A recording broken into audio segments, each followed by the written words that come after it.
बिस्मिल्लाहिर्रहमानिर्रहीम। अस्सलाम वालेकुम नाज़रीन, आप देख रहे हैं प्रोग्राम द लास्ट आवर। मैं हूँ यासिर रशीद और प्रोग्राम में मेरे साथ मौजूद हैं सीनियर तज्ज़ियाकार राना मोहम्मद अजीम साहब। नाज़रीन, आज कौमी असम्बली के 5 और सूबाई असम्बली के 16 हलकों के ऊपर इलेक्शन हो रहे थे और सुबह से लेके शाम तक पोलिंग का अमल तो जारी रहा, लेकिन बेशुमार जगहों के ऊपर बेज़ाब्तगियों की इत्तलात भी मौसूल होती रही। आज एक अफसोसनाक वाक़या भी पेश आया कि एक सियासी कारकुन जो है वो झगड़े के अंदर वो जाँ बहक भी हो चुका है। मुख्तलिफ़ जगहों के ऊपर बेशुमार लोग ये रिपोर्ट करते हुए भी दिखाई दे कि उनके जो पोलिंग एजेंट्स हैं उन्हें पोलिंग स्टेशंस के अंदर जाने की इजाज़त नहीं दी गई। बेशुमार जगहों के ऊपर हमें ये भी सुनने को मिला कि वहाँ पे टर्न आउट जो है वो गैर हकीकी तौर पे देखने को मिल रहा है और कुछ जगहों पे टर्न आउट वैसा देखने को नहीं मिल रहा। मजमूई तौर पे जो सूरत हाल रही है, मजमूई तौर पे जो पेचीदगियाँ रही हैं और मजमूई तौर पे जो तासुर रहा है, ये ज़बान ज़द-ए-आम इस वक्त जो बातें चल रही हैं इसके अंदर हक़ाइक़ कितने हैं और हक़ाइक़ के मनाफी मंजरनामा कितना है। आज एक अफसोसनाक वाक़या ये भी पेश आया कि गुजरात के अंदर जब एक दूसरे के ऊपर इल्ज़ाम तराशी भी हो रही थी और बहुत सारी जगहों के ऊपर बेज़ाब्तगियों के हवाले से रिपोर्ट भी किया जा रहा था, तो 92 के रिपोर्टर हैं जिनका ताल्लुक फैसलाबाद से, वो गुजरात में कवरेज के लिए मौजूद थे, बिलाल सिकंदर, और उनके साथ कैमरामैन भी मौजूद थे। उनको गिरफ्तार किया गया। एक और निजी चैनल है JNN, उसके एक कैमरामैन को गिरफ्तार कर लिया गया। दीगर सहाफ़ियों के गिरफ्तार करने की भी इत्तलात वहाँ से मंजर आम पे हैं। बैरिस्टर गौहर जो है, उमर अयूब साहब जो हैं, शिबली फराज साहब जो हैं, ये गुजरात के अंदर ही मौजूद थे और वो ये क्लेम करते हैं कि हमारे सामने ये गिरफ्तारी अमल में आई है, हम रिटर्निंग ऑफिसर से मिलना चाहते थे। तो ये मजमूई तौर पर जो सूरत हाल है ये आने वाले दिनों में क्या इम्पैक्ट डालेगी, इसी से बात का आगाज़ करते हैं। राना साहब की तरफ बढ़ते हैं। राना, इसी बीच हमें ज्वाइन कर चुके हैं पाकिस्तान तहरीक इंसाफ के रहनुमा शौकत यूसुफजई साहब भी। तो इससे पहले कि मैं शौकत यूसुफजई साहब की तरफ जाऊं, राना साहब, इस मजमूई सूरत हाल के ऊपर बिलखुसूस हमारे जो रिपोर्टर हैं उनकी गिरफ्तारी, क्या राय देंगे और क्या इत्तलात मौसूल हुई हैं आपको?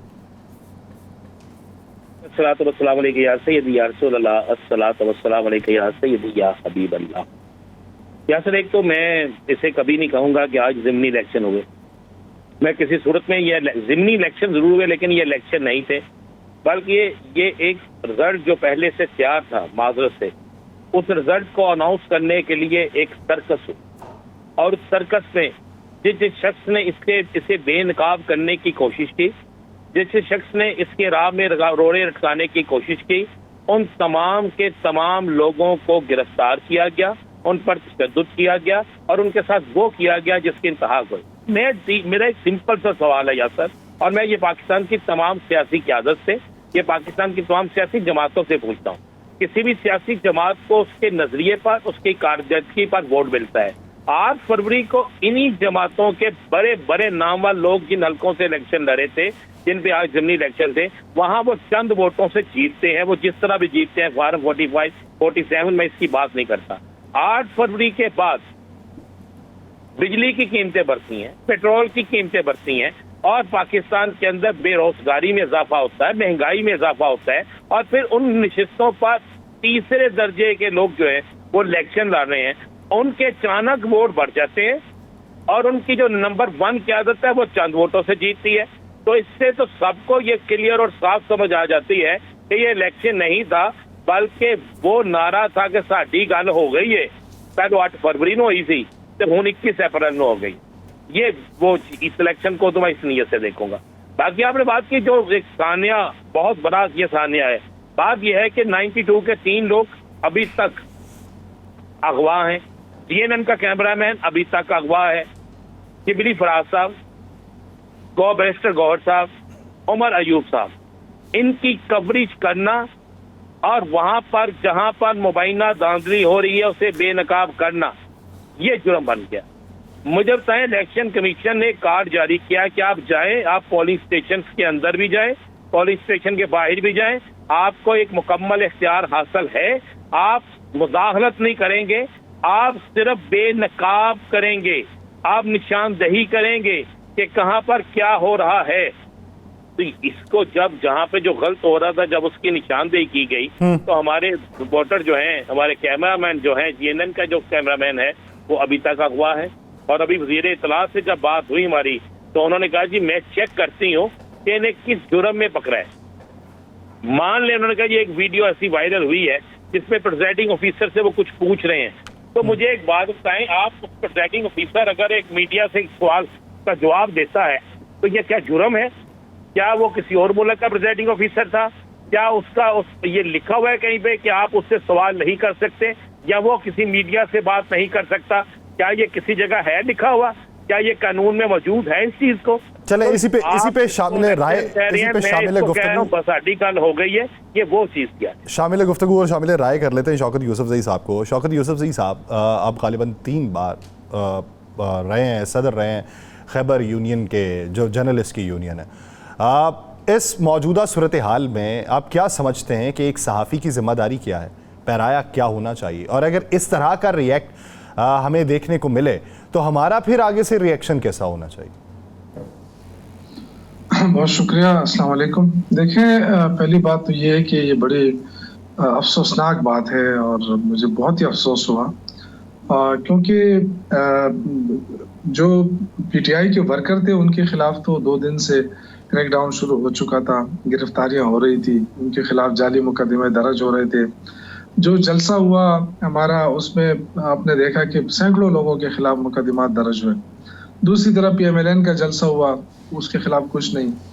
तो ये हमें तो पता था कि हमारे खिलाफ क्या हो रहा है, और दूसरे ये कि इलेक्शन को मैनिपुलेट करने के लिए क्या क्या इकदाम हुए हैं, प्री पोल रिगिंग में उन्होंने क्या क्या इकदाम उठाए, ये सारी चीज़ें हमें पता था। और हमें इस बात का ये उम्मीद भी थी कि इंशाअल्लाह ताला जो मीडिया है उसके ज़रिए भी आवाम को पता चल जाएगा कि किस तरह रिजल्ट जो है वो चेंज होते रहे हैं। और जैसे गुजरात के अंदर भी हुआ, 1-2 जगह और पे हुए कि फॉर्म 45 जो है वो एडवांस में दस्तखत करा के लिए गए, और दूसरी जगह पे तो प्रेजाइडिंग ऑफिसर ने बाकायदा ये कहा कि फॉर्म 45 हमारे पास है ही नहीं। तो ये बेकायदगी तो होती नहीं है। लेकिन जहाँ तक सहाफ़ियों को पर कदम लगाने की, इसकी तो मैं शदीद अल्फाज मजम्मत करता हूँ, इसलिए कि देखिए उनका गुजरात में या कहीं और जगह पे कौन सा इनका अपना ज़ाती वो था, कोई इंटरेस्ट था कि कोई किसी को सपोर्ट करने गए थे। डेफिनेटली उनकी जो कवरेज थी वो करनी उनकी रिस्पॉन्सिबिलिटी में आता है।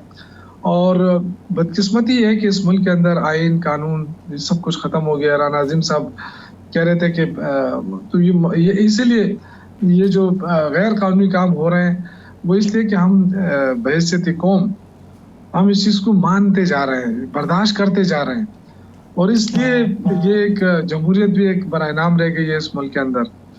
आप देखें सिंध के अंदर ये एक तरफा हुए हैं कि जी बस वो एक तरफ 1 लाख हो गए तो दूसरी तरफ 200-300 या 2000-3000 के वोट हैं।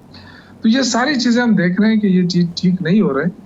और ये जो इलेक्शन था ये तो बिल्कुल ये तो पहले से ही फैसले भी हो चुके थे, पहले से इसके डिसीजन आ गए थे, इन्होंने इंतज़ाम भी कर लिया था, इनकी इंतज़ामिया सब कुछ मिली हुई है पंजाब के अंदर। तो जितनी वो हुई, अब आप देखें यहाँ पे अगर पीटीआई हारी भी है केपी के अंदर, तो कोई इस तरह का ना रेजिस्टेंस आई है, ना कोई इस तरह है।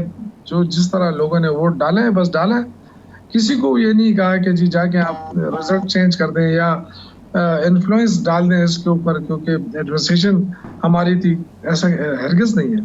लेकिन पंजाब के अंदर तो ये बड़ा वाज़ेह था, वो तो पहले से ही कह चुके हैं कि हम जीत गए हैं। अगर आपने देखे जो ये इनकी जो खवातीन हैं, एक ने तो ट्वीट भी किया है कि पंजाब का इलेक्शन हम जीत गए, जबकि उस वक्त तो इलेक्शन के रिजल्ट भी नहीं आए थे।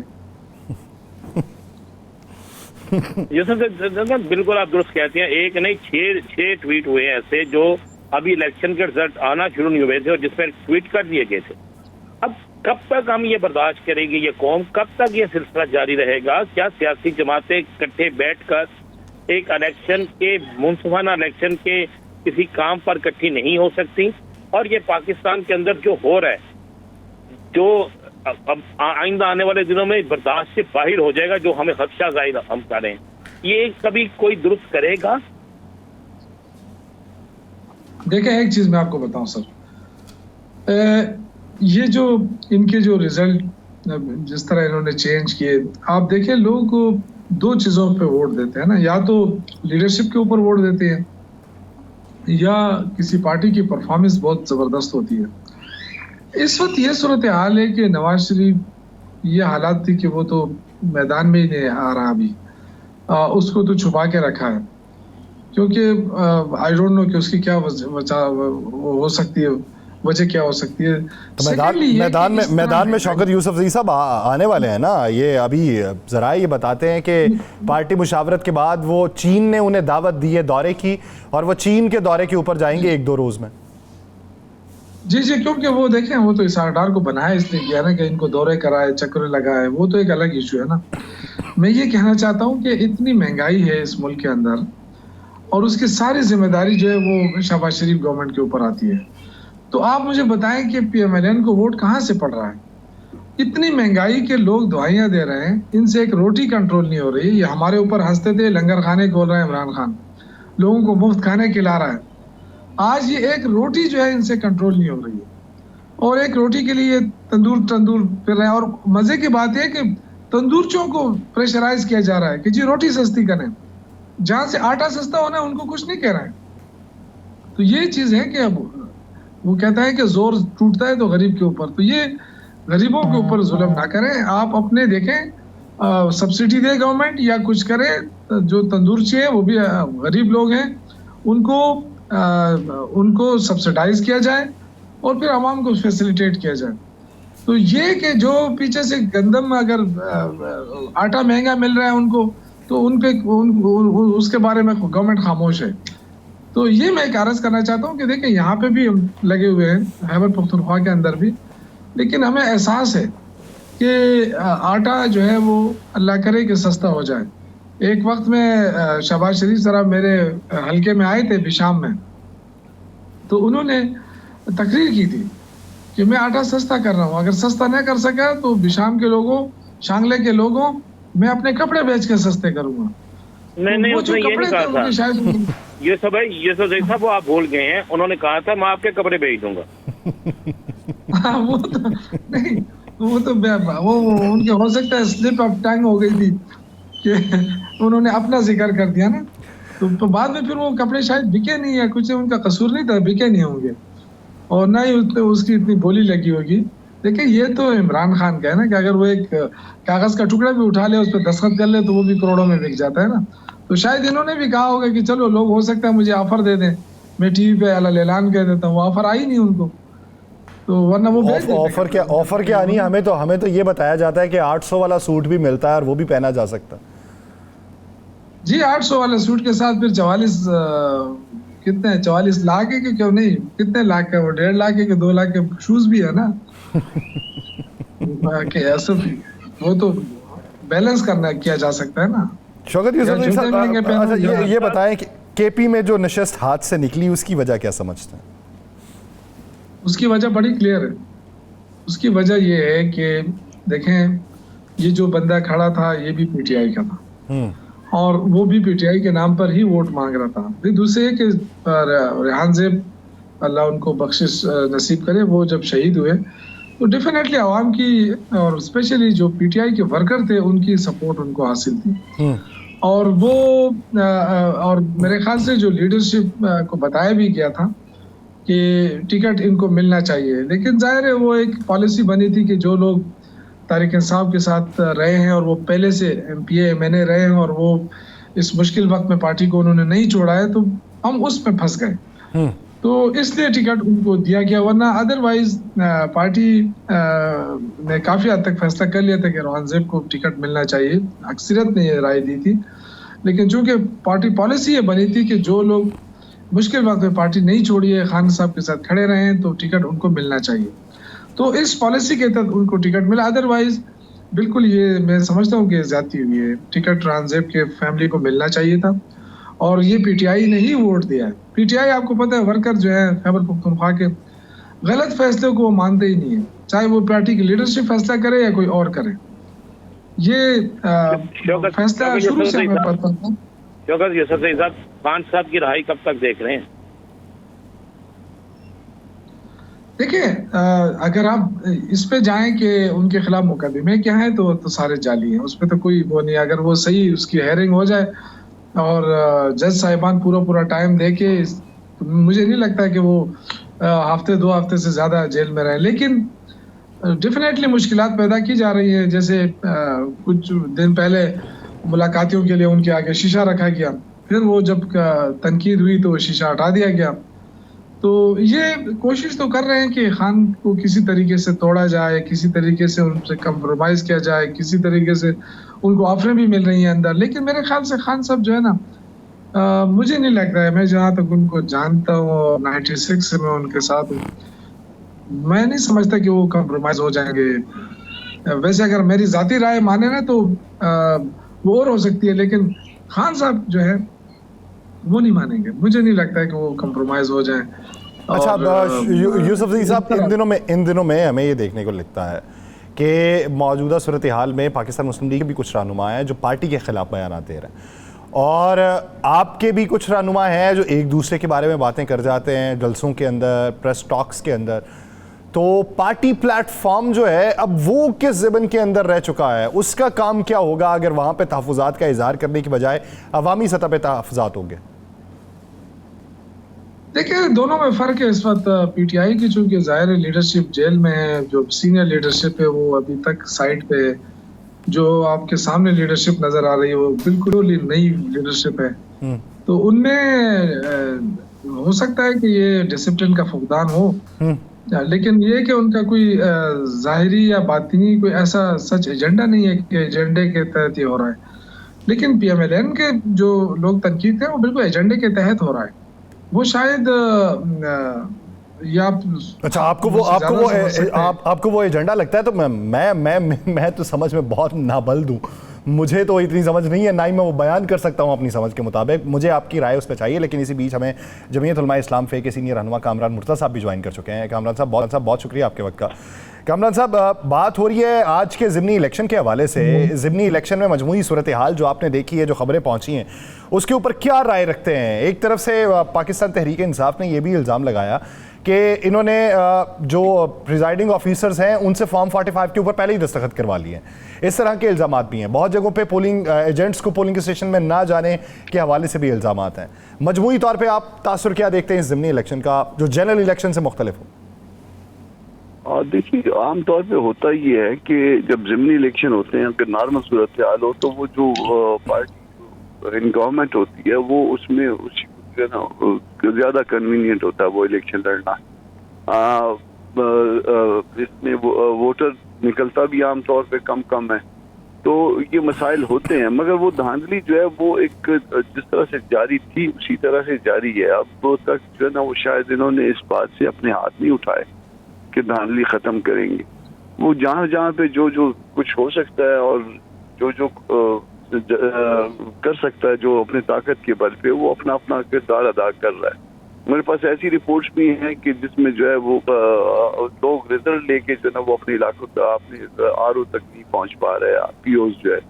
तो ये सारा कुछ जो है ना ये इंतजाम किसको करना था? इंतजाम इलेक्शन कमीशन को करना था, हुकूमतों को करना था, और उसके साथ साथ जो है ना वो उन्होंने फोर्सेस को भी डिप्लॉय किया हुआ था। मगर अगर फोर्सेस अगर इस हद तक नाकाम है तो फिर अल्लाह ही हाफिज। कामरान मुर्तज़ा साहब, आज देखने में ये आया कि बल्कि बाकायदा वो रिकॉर्डेड चीजें हुई कि बहुत से जो थे प्रिजाइडिंग ऑफिसर उन्होंने पहले साइन करा लिया फार्म 45 पे, और बहुत से हलकों में उन्होंने खुद कह दिया कि जी हमारे पास फार्म 45 है ही नहीं, तो फिर हम इन इंतखाबात को क्या कहेंगे?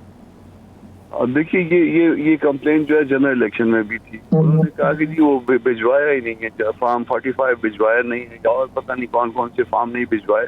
तो जाहिर है वो जो पोलिंग एजेंट होते हैं वो बेचारे जो है ना वो इतना जो है मुकाबला नहीं कर सकते। यहाँ पे भी आज कंप्लेन आई है जिसके बाद उसने सॉरी कर दिया है।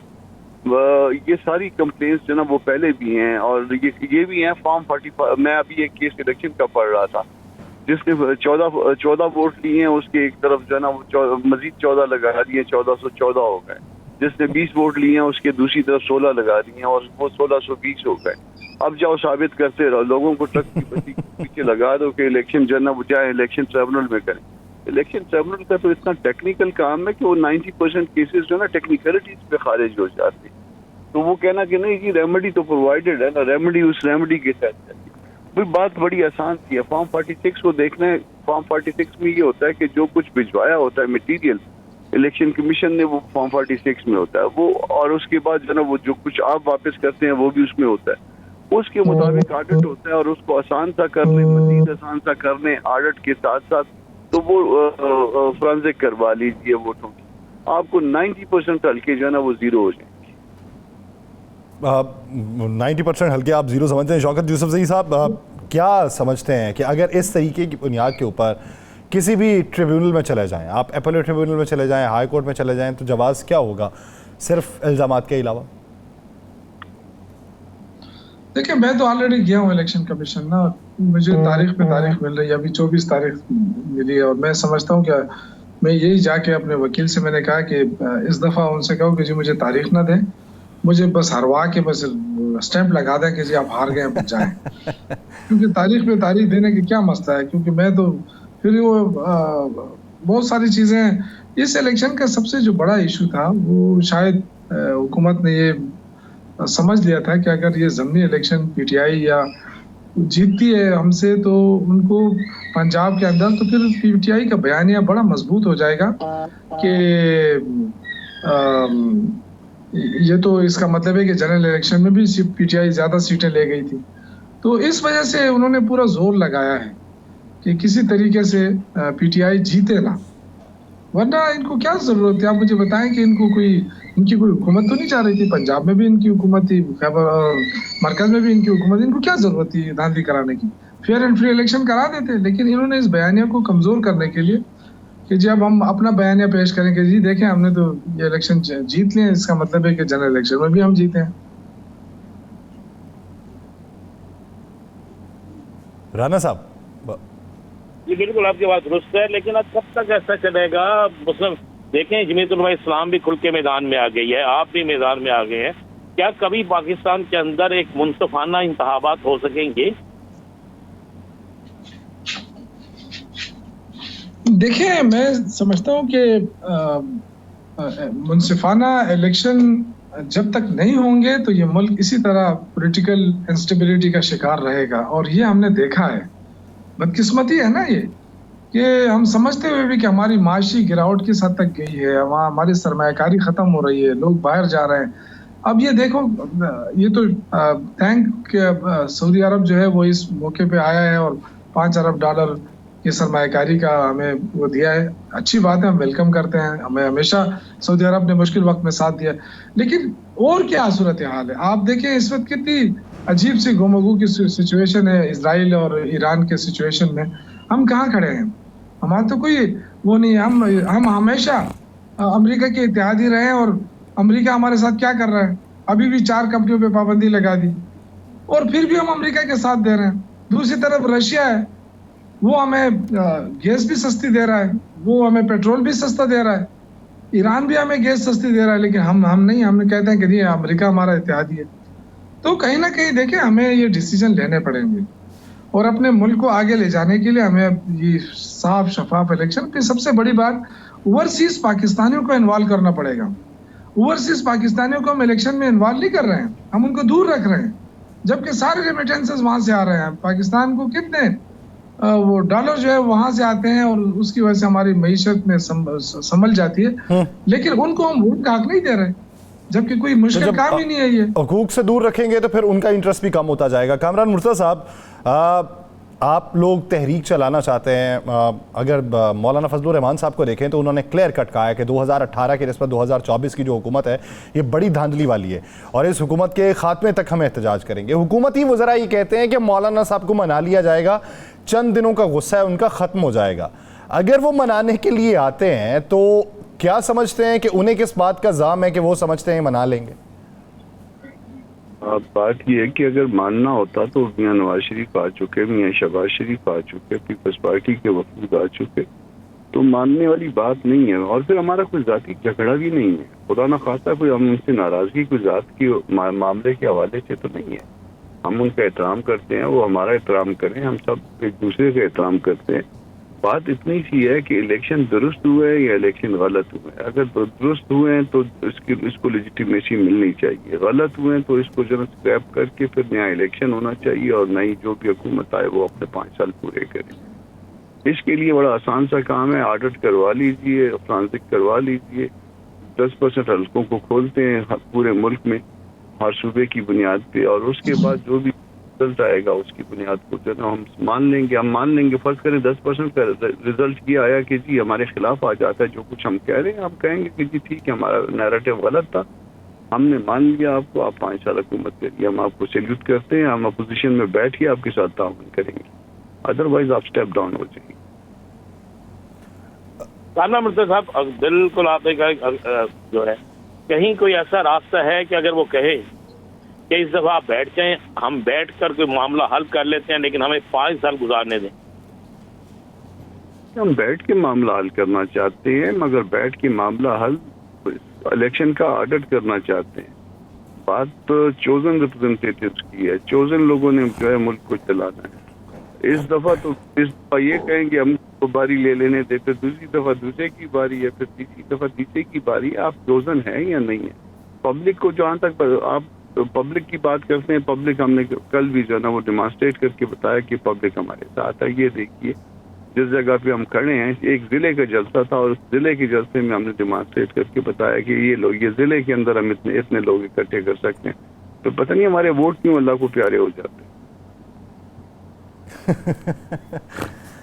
आप पाकिस्तान तहरीक इंसाफ जो तहरीक चला रही है, क्या फिर आप उसी तहरीक में उनके साथ होंगे? क्योंकि बहुत सारे लोग पीटीआई के रहनुमा ये राय रखते हैं कि अगर मकासद एक हैं, समत एक है, तो हमें इकट्ठे होके ही चलना चाहिए। तो आप समझते हैं कि इकट्ठे होके चलें या फिर अपने तईं अपना एहतजाज करें? देखिए पीटीआई इस्टेब्लिश कर रही है कि हम इकट्ठे होकर नहीं चल सकते। मरवत साहब का जो है ना वो रवैया देख लीजिएगा पशीन के जलसे में, बल्कि जलती थी, जलसा क्या था। फिर उसके बाद अजमीन गंडापुर का वो देख लीजिएगा स्टेटमेंट चंद दिन पहले का। तो जब वो सूरत हाल ये हो कि आपने हमारी किरदार कुशी करनी है तो फिर हम आपके जवाब इस बात का नहीं दे रहे, हम किरदार कुशी आपकी नहीं कर रहे। हम इतना जो है ना वो आपके साथ अच्छा कर सकते हैं, हम अपने रास्ते पे चलेंगे। किसी को अगर मिलना होगा तो वो हमारे साथ मिलता जाएगा, जिसको नहीं मिलना होगा वो अपने तौर पे अपने रास्ते पे चलता जाए। जिसको मिलना होगा वो आके मिल ले और जिसको नहीं मिलना वो अपने रास्ते पे चलता जाए। बहुत शुक्रिया कामरान मुर्तज़ा साहब, शौकत जी साहब, इस हवाले से अपना वक्त देने के लिए। नाज़रीन दीगर इश्यूज़ पे बात करेंगे एक शॉर्ट ब्रेक के बाद, कहीं नहीं जाएगा, स्टे विद अस।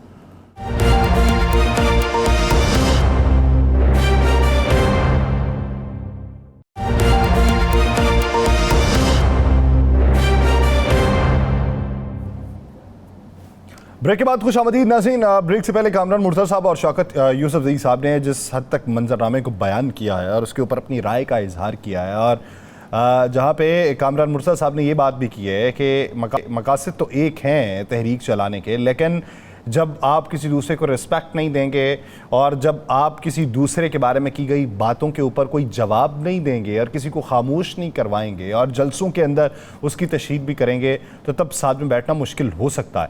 लेकिन उनके मकासद एक जैसे हैं। राना साहब, आप क्या समझते हैं कि जो अभी आवाज़ें बुलंद हो रही हैं, मुख्तलिफ लोग एहतजाज भी कर रहे हैं, ये एहतजाज, ये आवाज़ें जनरल इलेक्शन के बाद उठने वाली आवाज़ों से किस हद तक मुख्तलिफ हैं या एक जैसी हैं और इसका भी नतीजा वही होगा जो उनका था?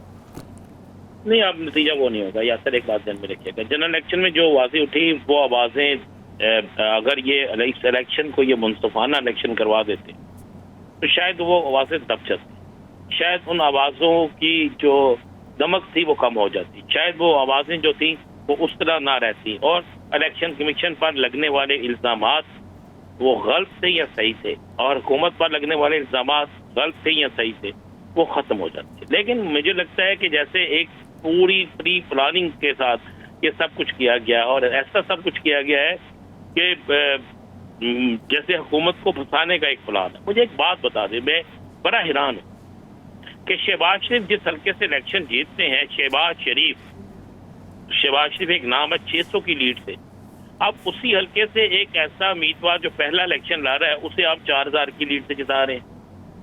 मोहन सलाई इलेक्शन वाज़े जीते हुए थे, उनके चीफ पोलिंग एजेंट को जिस तरह जो किया गया वो आपके सामने है। मरियम साहबा जितनी लीड से जीती थी उससे ज्यादा लीड से आप उसके दूसरे उम्मीदवार को जिता रहे हैं। इसी तरह अंदरून शहर में मलक रियाज साहब जिनके मतलब आपको पता, मुझे पता उनकी क्या रेपो थी, आप उनको भी कर रहे हैं। यानी आपने एक ऐसा माहौल बना दिया, आपने वो जो लोग ठंडे हो गए थे, जो लोग सोए हुए थे, या जो लोग समझते थे चले अब जो हो गया अब क्यों हम जाएंगे, जिस तरह यूसुफ शौकत अली साहब ने कहा कि मैंने तो कह दिया यहाँ मुझे हरा दे, स्टैंप लगा के दे दें ताकि मुझे पता तो हो ना ये है। तो लेकिन अब इसके बाद मैं समझता हूँ कि इस सारे वाक़े के बाद, आज के इलेक्शन के रिजल्ट के बाद, आज के इलेक्शन में होने वाली मुबैना जो चीज़ें सामने आई हैं उनके बाद अब पुराने जख्म और नए जख्म दोनों मिलकर एक बड़ा जख्म बन जाएंगे और ये बड़ा जख्म जो है किसी बड़े जिस्म को नकारा कर दे। वो बड़ा जिस्म एक सियासत का बड़ा जिस्म होगा और वो बड़ा जिस्म नकारा हो जाएगा। आप इस बात को ध्यान में रखिएगा। अब मेरे पास जो इतला है वो इतला ये है कि अब शायद कोई बड़ी तहरीक शुरू हो जाए, शायद अब लोग जो है वो आराम से ना बैठें। आप ध्यान में रखिएगा ये इलेक्शन का रिजल्ट, इलेक्शन में होने वाले मामलात, सहाफियों की गिरफ्तारियां और उसके बाद आने वाले चंद दिनों में जब आपको नजर आएगा कि किसान भी सड़कों पे होंगे, जब आपको नजर आएगा मजदूर भी सड़कों पे होंगे, जब आपको नजर आएगा ट्रेडर्स भी सड़कों पे होंगे, तो फिर आपको ये चीज महसूस होगी कि जिस तरीके से हुकूमत को लगता है कि एक प्री प्लान तरीके से हुकूमत को फंसा लिया गया है। हुकूमत ने जो जाल किसी के लिए बिछाया था, हुकूमत उस जाल में खुद फंस गई है। ये मैं आपको बिल्कुल आपको बात कह रही, जो आज मैं बात कह रहा हूँ इस बात को आप नोट कर लीजिएगा, लिख लीजिएगा। अगर इन लोगों में अकल जरा सी भी अकल होती और अगर देखें इस इलेक्शन के हारने से हुकूमत को कोई फर्क नहीं पड़ता। हुकूमत के पास एक बड़ा बयानी आ जाता कि जनाब देखें हमने मिसाल कायम की है, हमने कोई मुजाहलत नहीं की, हमने मिसाल कायम की है, हमने कोई गिरफ्तारी नहीं की, हमने मिसाल कायम की है, हमने जनाब कोई धांधली नहीं होनी थी, हमने मिसाल कायम की है, हमारा कोई वजीर जो है वो कैंपेन पे नहीं निकला, हमने एक नई मिसाल कायम कर दी। लेकिन उन्होंने तो आज ये कहा है कि अपना नया बयानी आप गौर करें कि इलेक्शन रिजल्ट आने से पहले ही ट्वीट आना शुरू हो गए कि हम जीत गए हैं। इलेक्शन रिजल्ट आने से पहले ही उन्होंने कहना शुरू कर दिया जनाब कि पंजाब तो मियां नवाज शरीफ का घर है, जनाब पंजाब में तो मियां नवाज शरीफ साहब विन कर गए हैं, पंजाब जो है वो हमारी पॉलिसियों की वजह से जीत गया है, पंजाब के लोगों को हमने इतना कुछ दे दिया। अब दिया क्या है मुझे बताएं? 800 रुपए का सूट शायद वो यासर रशीद साहब को मिल गया हो, मुझे तो नहीं मिला, इस पाकिस्तान की आवाम को तो नहीं मिला। सस्ता आटा मिला किसी को नहीं मिला, सस्ती बिजली मिली किसी को नहीं मिली, सस्ता पेट्रोल मिला किसी को नहीं मिला, एयरपोर्ट नए जो बनाने से बनाए बल्कि पुराने भी बेच दिए। आवाम को कोई ऐसा रिलीफ मिला नहीं मिला। जब आवाम को कोई रिलीफ नहीं मिल रहा तो आपने फिर वो कौन सी ऐसी बुनियाद है, वो कौन सी ऐसी चीज है कि जिसकी बिना पर आपके लोग आपको दीवाना वार आपको वोट दे रहे हैं? आपने कौन सी ऐसी जादू की छड़ी जो है वो लहरा दी है कि जिस छड़ी से लोगों ने आपके उम्मीदवारों को वोट भी दिए और अपनी क़यादत से ज्यादा वोट दिए। ये नहीं क्या क़यादत से कम बल्कि क़यादत से ज्यादा वोट दिए। वो चौधरी परवेज इलाही साहब वाला क्या बना? एक तरफ 18,000 चौधरी परवेज इलाही साहब के, 63,000। फिर मैं और क्या कहते हैं पंजाबी के ना, सच आखा ते भज्जन खाखा डरदी सच ना आखा। यासर साहब एक पोलिंग स्टेशन ऐसा था जहाँ पे गालबन 800 कुछ वोट थे और जब वहां से 1600 कुछ वोट निकल आते हैं तो फिर आप क्या कहेंगे? फिर आप क्या कहेंगे? क्या वो जिस वीडियो की बुनियाद बनाकर हमारे रिपोर्टर्स को पकड़ा गया है उसमें वो जो बंदा जो बात कर रहा है वो बात उसको अगर सुना जाए तो मेरा ख्याल वो इलेक्शन कैंसिल हो जाता है। इसी तरह आप मुझे बताएं कि लाहौर शहर के अंदर प्रिजाइडिंग ऑफिसर अपने मुंह से कह रहा है कि जनाब मैंने तो फॉर्म 45 पे पहले साइन करवा लिए, उसके बाद क्या रह जाता है? लाहौर में क्या किसी सहाफी को रिटर्निंग ऑफिसर के कमरे में जाने दिया गया है? उनके दफ्तर जाने दिया गया है? उसके दफ्तर के पास से गुजरने दिया गया है? तो फिर आपने जब ये सारा कुछ पर्देदारी में कर रहे हैं, जब सारा कुछ इस तरह कर रहे हैं तो फिर आप किस तरह उम्मीद रखते हैं कि आप कहें कि तहरीक भी ना बने? फिर आप किस तरह उम्मीद रखते हैं कि आप कहें कि बाकी मामला भी हल ना हो? फिर आप किस तरह उम्मीद रखते हैं कि ये सारी चीजें जो है वो ठीक हो जाए? तो ये चीजें तो फिर आगे आने वाले दिनों में मुझे कुछ बिगड़ती हुई नजर आ रही है, ठीक होती नजर नहीं आ रही। नहीं, इस बिगाड़ के अंदर अच्छाई का पहलू कौन नुमाया करेगा? जब सब मिलकर ये फैसला कर लेंगे कि हमने पाकिस्तान को बेहतरी की तरफ लेकर जाना है, जब ताकतवर ये फैसला कर लेगा कि मैंने कमजोर को साथ बिठाकर हमने एक होना है और एक होकर सिर्फ पाकिस्तान का सोचना है, जब ये फैसला कर लिया जाएगा कि अपने जात की नफी करके पाकिस्तान के मुताबिक हमने सोचना है, फिर सब कुछ ठीक हो जाएगा। जब आप ये फैसला कर लें कि आपने पाकिस्तान के लिए नहीं सोचना, आपने सिर्फ अपना इक्तदार लेना है, जब आप ये फैसला कर लें कि इक़्तिदार से आगे आपके लिए कुछ नहीं है, आप जब ये फैसला कर लें कि पहले इक़्तिदार उसके बाद कोई और चीज़, तो फिर ये बिगाड़ बढ़ता जाएगा, कम नहीं होगा। बिगाड़ ये बढ़ता जाएगा और कम नहीं होगा, और इसके लिए तमाम फरीकैन को सोचने की ज़रूरत है, सोच के जावियों को तब्दील करने की ज़रूरत है, एक जगह पे मरकूज़ करने की ज़रूरत है। एक ब्रेक लेते हैं, ब्रेक के बाद लीगी रहनुमा अली बलोच साहब हमें ज्वाइन करेंगे, कहीं नहीं जाएगा, स्टे विद अस।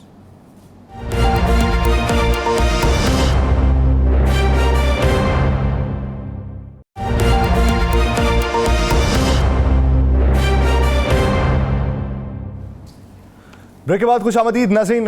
बातचीत जो हुई, राना साहब ने जिस तरफ इशारा किया ब्रेक से पहले, उसी को आगे मजीद बढ़ाते हैं। पाकिस्तान मुस्लिम लीग नून के रहनुमा अली गौहर बलोच साहब ने हमें ज्वाइन किया है। अली साहब बहुत शुक्रिया आपके वक्त का। अली गौहर साहब, अगर देखा जाए तो वो जो इल्ज़ामात जनरल इलेक्शन में लगे और फिर तवातुर से लगते रहे और उसके आफ्टर शॉक्स हम अभी तक भुगत रहे हैं, ये ज़िमनी इलेक्शन में भी वैसे ही बातें हुई, लाहौर को लेके भी वैसी बातें हुई। लाहौर में ये कहा गया कि पोलिंग एजेंट्स को अंदर नहीं जाने दिया जा रहा और नून लीग के पोलिंग एजेंट्स 3-3 बैठे हुए हैं पोलिंग स्टेशन में।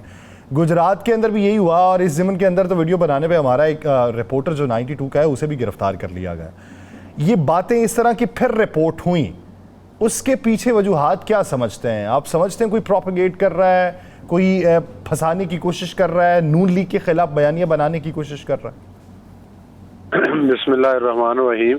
देखिए, बात यह है कि जो 2024 के जनरल इलेक्शन हुए, उन इलेक्शन में भी आपने देखा कि केपीके में इस वक्त इनकी हुकूमत है।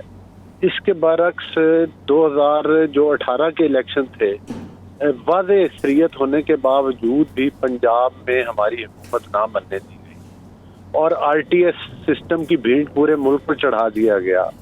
हत्ता कि यहाँ तक बात पहुंची कि एक हल्के का ज़िमनी इलेक्शन था सियालकोट और वहां पर भी ये धुंध का बहाना करके और रंगे हाथों वोट चोरी करते हुए पकड़े गए और 5 से 6 प्रिजाइडिंग ऑफिसर थे जिनको रास्ते में रोक के इन्होंने पूरी रात बिठा के गाड़ी किया। उसी हल्के में जब दोबारा इलेक्शन हुआ तो फिर पीएमएल ने किया। 2018 के ज़िमनी इलेक्शन जो हुआ था, उस इलेक्शन में बिल्कुल इसी तरह जो जनरल इलेक्शन के फौरन बाद हुआ था, मैं उसी इलेक्शन मैंने कॉन्टेस्ट किया था फैसलाबाद से। और कौमी में भी पीटीआई की गवर्नमेंट थी, सूबे में भी थी, लेकिन अल्लाह के फजल और करम के साथ उस वक्त हमने कौमी और सूबे की दोनों नशिस्तें इलेक्शन। गुजारिश करने का मकसद ये है कि ये कैसी धांधली है जो केपीके में तो नहीं हो पाई और जहाँ पर मतलब है कि ये हार जाते हैं वहाँ पर ये कहते हैं कि धांधली हो गई, जहाँ से नहीं। वैसे अली भाई चल गया। केपी में भी इनकी नशिस्त निकली है, इनको नहीं मिली। वो इनके मध्य मुखालिफ जो आज़ाद उम्मीदवार है वो जीत चुका है। देखें, ये तो ज़िमनी इलेक्शन में जनरल इलेक्शन की बात कर रहा हूँ।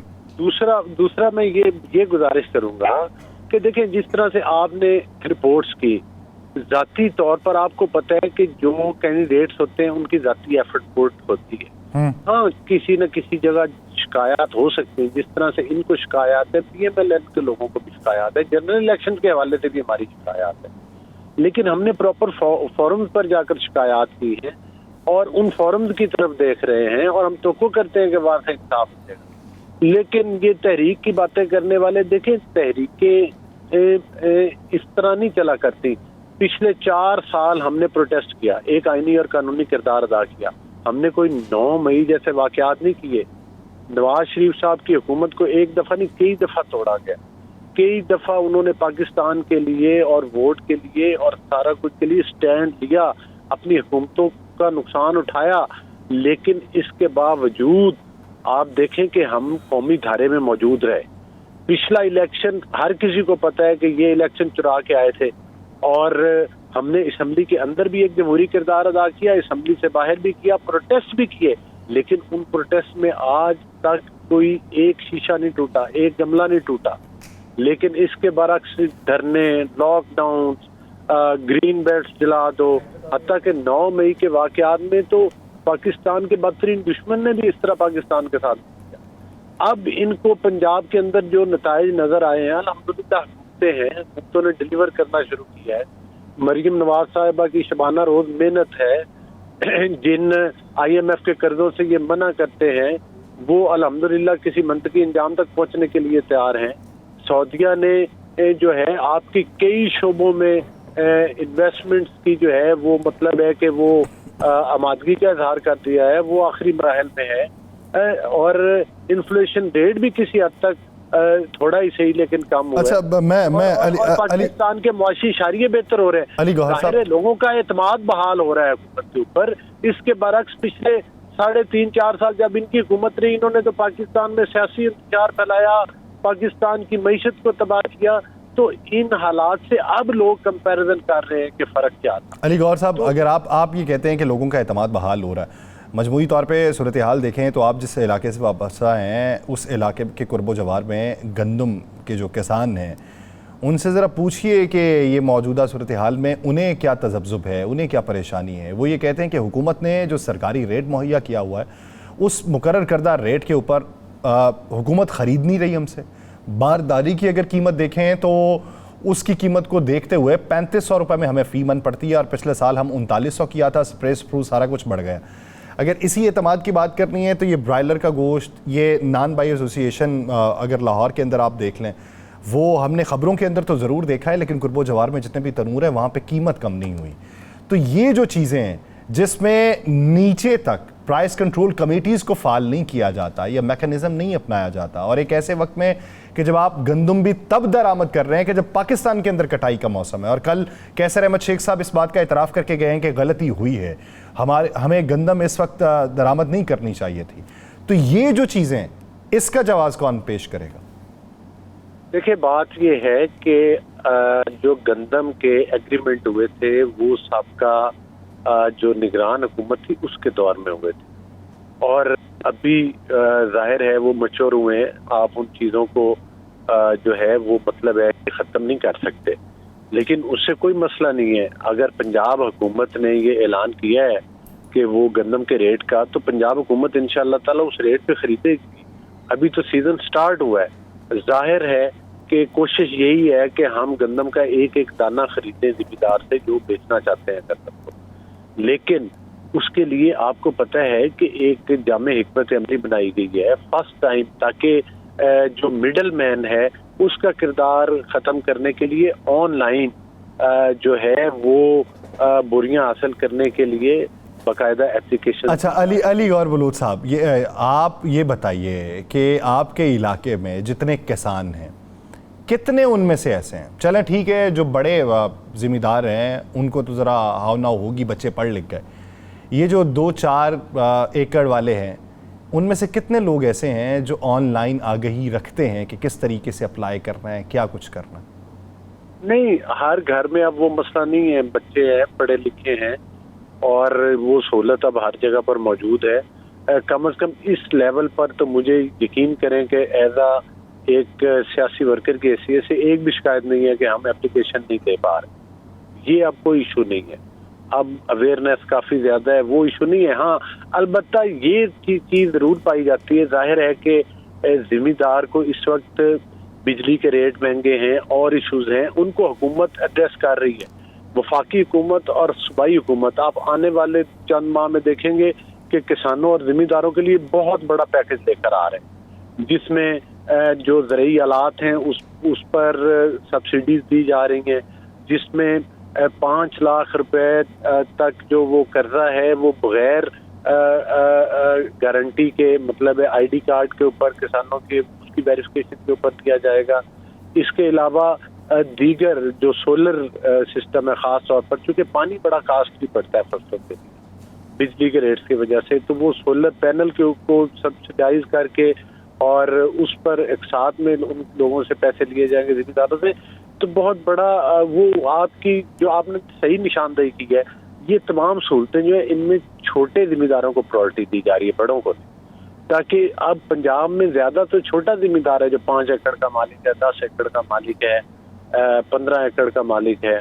तो ये मैं समझता हूँ कि ये बड़ा एहसन इक़दाम है पंजाब हुकूमत का और बाकी हुकूमत। अच्छा, चलें, उम्मीद करते हैं कि इसमें कुछ बेहतरी आएगी। आएगी बेहतरी, और मसाइल है, उन मसाइल से आंखें बंद नहीं की जा सकती, ना उन मसाइल को इग्नोर किया जा सकता है, ना उन मसाइल से इनकार किया जा सकता है। अच्छा, इस वक्त पाकिस्तान का जो किसान है, जो जिम्मेदार है, वो उनकी इनपुट्स महंगी होने की वजह से वो वाकई तबदब का शिकार है, वो परेशान है। लेकिन इंशाल्लाह उन्हीं चीज़ों को, हुकूमत का काम इन्हीं चीज़ों को, इन्हीं चैलेंजेस को एड्रेस करना है और इंशाल्लाह ताला हम करेंगे और डिलीवर करेंगे इंशाल्लाह। अच्छा, अली गौहर बलोच साहब, ये बताइएगा कि अभी जो इलेक्शन के बाद, आज के दिन के बाद जो इल्ज़ामात लग रहे हैं, और आपने कहा कि ये जनरल इलेक्शन के बाद भी लगे, लेकिन मीनवाइल कुछ चीज़ें ऐसी हुई हैं, कुछ बयानात ऐसे आए हैं कि जो तक़वियत देते हैं इन इल्ज़ामात को। अब वो बयानात आपके अंदर से आए, जिस तरीके से जावेद लतीफ़ साहब ने बयानात दिए, अब वो ये क्लेम करते हैं कि सिर्फ शेखुपुरा की 5 नशिस्तों के ऊपर 90 करोड़ रुपया दिया गया। अब अगर कोई नहीं जीत सका, ऐसा अक्सर औकात होता है, हमने मुख्तलिफ पार्टीज़ के अंदर देखा है। मैं इस बारे में ये नहीं कह सकता कि पूरी पार्टी पे उन्होंने इल्ज़ाम लगा दिया। अक्सर औकात ऐसा होता है कि जब कोई हार जाए तो अपने अजीज़ व अक़ारिब का भी गुस्सा किसी पे निकाल दिया जाता है, लेकिन कम अज़ कम ऐसी आवाज़ों को दबा लिया जाता कि ये दूसरी आवाज़ों को तक़वियत ना मिलती। देखिए, नहीं, एक चीज़ मैं बड़ी क्लियर करना चाहता हूँ। देखिए, जब ये प्रोपोगंडा किया जाता है कि कोई मुनज़्ज़म धांधली हुई और उस बयानिए की आड़ में आप पूरे पाकिस्तान में एक एहतजाज लॉन्च करते हैं और आपका मकसद फिर मुल्क को, वो खुदा न खास्ता आपके अज़ाइम यही हैं कि आप 9 मई के वाक़यात की तरफ फिर एक दफ़ा दोबारा मुल्क को धकेलने की कोशिश करते हैं। आप भी वो अकाउंट सोशल मीडिया पर जिनकी हेडलिंग बाहर के कंट्रीज से हो रही है, आज भी आप उनको स्क्रूटनाइज करें तो उधर आपको यही बयानात, यही एलिमेंट्स 9 मई के वाक़यात जैसे मुल्क के खिलाफ नफरत फैलाने, मुल्क के इदारों के खिलाफ, मुल्क के सियासतदानों के खिलाफ नफरत फैलाने के वही अंबार लगाए जा रहे हैं। हाँ, जहाँ तक इलेक्शन का कंसर्न है, देखिए, क्या नून लीग को शिकायत नहीं, हमें भी है। हमने रेट पिटिशंस की हुई हैं, हम शिकायत में गए हुए हैं, जो कानूनी और आईनी इदारे हैं उनके पास गए हुए। जहाँ तक जावेद लतीफ़ साहब की आप बात कर रहे हैं, जावेद लतीफ़ साहब ने किस चीज़ की निशानदेही की है? उन्होंने शेखुपुरा की सीट से बात की है ना, तो शेखुपुरा की सीट्स का बेनिफिशरी कौन है? यही सुन्नी तहरीक या पीटीआई, जो भी आप इनको कह लें, 2 नाम इन्होंने रखे। तो मकसद ये अगर बेनिफिशरी ये है तो फिर इसका मतलब है कि जावेद लतीफ़ साहब की बात पे नोटिस लेना चाहिए। तो क्या हम फिर को मुल्क को जलाना? बेनिफिशरी क्या? वो नून लीग की नशिस्तों की बात करते हैं। मैं वही बात कर रहा हूँ कि नून लीग ने वहां से सीटें हारी है ना, तो जो नून लीग से जीता है फिर जाहिर है कि मतलब है कि वो बेनिफिशरी तो वही है ना जो नून लीग से जीता है। शेखुपुरा में तो सीटें जो हैं वो ज्यादातर पीटीआई ने जीती, मासवाए एक आधी सीट जो है वो जिसमें राना तनवीर साहब जीते, तो वो जावेद लतीफ़ साहब की किस तरफ है इशारा? पीटीआई के लोगों की तरफ है ना कि ये लोग धांधली में मुलव्वस है।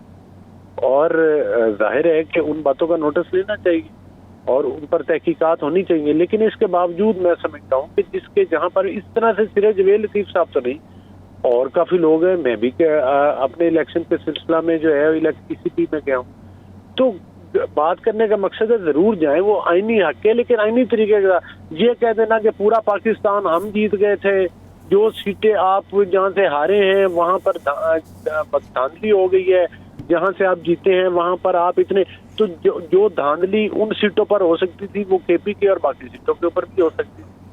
तो मतलब है इस तरह से आपकी कारकर्दगी क्या थी जिस पर आप क्लेम करते हैं कि आप इलेक्शन जीते हैं? और यही तो बात है ना, ये पॉलिटिक्स पर और जमहूरियत पर यकीन नहीं रखते। अब भी ये जो मतलब है कि ये जितना शोर शराबा किया जा रहा है, जिस तरह से रिएक्ट किया जा रहा है, इसका मकसद अब भी यही है कि दोबारा फिर वो अंपायर की किसी की उंगली उठे, दोबारा फिर इनको पाकिस्तान के ऊपर मुसल्लत किया जाए, वही आरटीएस सिस्टम की तारीख दोहराया जाए, फिर सब ठीक है। नहीं तो फिर नहीं, आपके नजदीक ये वावेलो जो मचाया जा रहा है वो अपनी सेटिंग लगाने के लिए है, इसके अलावा उसके अंदर हकायक नहीं, हाँ बिल्कुल हकायक, वो जमहूरियत नहीं। देखिए, मैं ये नहीं कहता शिकायत, अगर हमें शिकायत है तो काफी जगह पर हमारी शिकायत भी ठीक होगी। अगर इनकी शिकायत है तो हो सकता है किसी जगह पर इनके साथ दिक्कत भी, लेकिन उसका एक तरीकेकार है ना, तरीकेकार के मुताबिक चले, इदारों के पास जाए, ईसीपी में जाएं, ट्रिब्यूनल में जाएं, इलेक्शन रिलेटेड उधर शिकायत करें। क्या गारंटी है जिस फॉर्म 45 की किया जाता है या जिस पर ये इतनी ज्यादा वो लगाते हैं वो कितने हलकों के हैं और किस हद तक आया इसकी नहीं, जो शिकायत है वो मुतल्लिका फॉर्म्स के ऊपर लेके जानी चाहिए और वहीं पे शवाहिद अपने जमा करवाने मैं चाहिए। कहता हूँ कि मेरे पास फॉर्म 45 इतने दुरुस्त है, तो देखिए वो किसी फॉरम पे मैं जाकर दिखाऊंगा। फॉरम पे जाके दिखाना चाहिए। बहुत शुक्रिया अलीगौर बलोच साहब। प्रोग्राम का वक्त खत्म हुआ जाता है, हवाले से वक्त देने का शुक्रिया। नाज़रीन, आपसे मुलाकात होगी अगले हफ्ते। अपना बहुत सा ख्याल रखिएगा। अल्लाह ने के बाद।